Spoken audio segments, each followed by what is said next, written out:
I'm Tokes Bakary, founder of AskTokes.com. This presentation is a work in progress using virtual reality to drive social inclusion for autism spectrum disorders in Nigeria and Ghana. There is significant stigma associated with neurodiversity around the world, and quality inclusive education for children with learning disorders is still severely under-resourced in West Africa.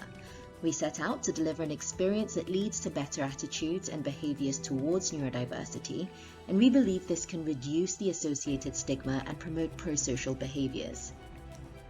We visited a primary school in Lagos, Nigeria.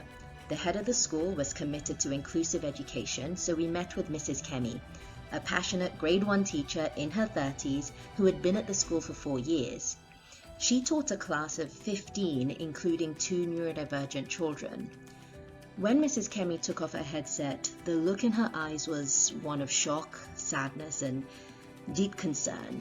She was moved by the sounds of the child's breathing and the overwhelming visual stimulus in the experience, now suddenly understanding that what might look like tantrum behavior to her could be a result of distress for the child, perhaps even triggered by the activities in her classroom. We used the Google Cardboard to showcase Autism TMI. It's a 2 minutes 360 video created by the UK National Autistic Society. The immersive film is created from the perspective of a child experiencing sensory overload in a shopping mall. The video can be viewed at the link provided here. Volunteers at AskTokes.com shared the experience to promote connection and compassionate responses. Focusing on educators, the experience was taken to schools in Lagos and Abuja. We also met with parents of neurodiverse children and visited pediatric clinics. Alongside this, to sensitize the general public, we chose public spaces where we could encounter people of all demographics. At each location, randomly selected people who consented to watch the videos were guided through the first few seconds with brief instructions such as, "You can look around, but stand still." VR experience involving a boy and his mother is set in a UK shopping mall. It's an intense perceptual experience where you see unusually vibrant colours, flashing lights, and hear loud sounds. To promote transfer from VR to real world, we wanted to draw on principles of situated learning, so decided to share the experience at 3 of the largest shopping malls in Lagos. Autism TMI also demonstrates 3 calming strategies: counting on fingers, deep breathing, and changing physical location, the last of which particularly stood out for Mrs. Kemi. Reactions varied. Parents were visibly moved by the experience. It provided a first-time opportunity to see the world like their children. For one parent, it seemed to explain a lot, and there was a sense of realization.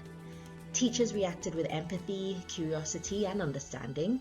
Some wondered if this was how children felt all the time. They asked about triggers and other techniques to support a child experiencing sensory overload. Most general public participants wanted to know more about the child and were curious about the surroundings. For many participants, it was their first time in VR and they felt excited by the experience.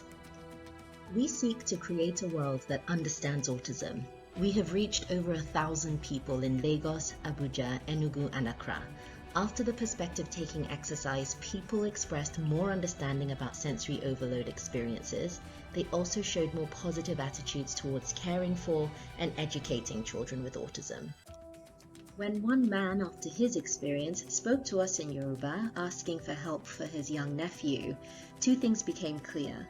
First, the VR experience was doing something phenomenal, going far beyond language and conveying the impact of sensory overload. And secondly, we needed the experience to impart practical, culturally relevant steps that could be taken immediately. Fortunately, we had a multilingual team, and that could cater to the diversity of languages we encountered. But we want immersive experiences to happen in our communities, even if we're not there. So we plan to create a culturally relevant version, adapting the characters, setting, and language to promote longer-lasting knowledge transfer. We will be expanding the experience to address other situations that potentially trigger anxiety in adults with autism, such as social situations, workplace interactions like interviewing, and encounters with law enforcement. Immersive experiences are effective at promoting social inclusion for children on the autism spectrum. We commit to creating a range of immersive experiences that are culturally relevant for globally underserved populations.